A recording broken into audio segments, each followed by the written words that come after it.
everyone, good morning, good morning. Look at our weather today. Since last week is very smoky. Why? Because of the wildfires all over prairie provinces, Alberta, Saskatchewan, and Manitoba. But most of all, I would like to share with you the beauty of my fuchsias. Ang ganda. So happy to share with you her beautiful blooms. I can't wait more blooms are coming kasi marami pa siyang buds. Ayan, ang ganda.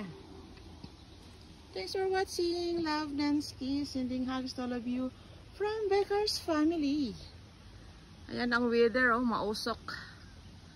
Mausok ang weather dito. Kaya it's not good, isn't good. Isn't good at all. Ayan.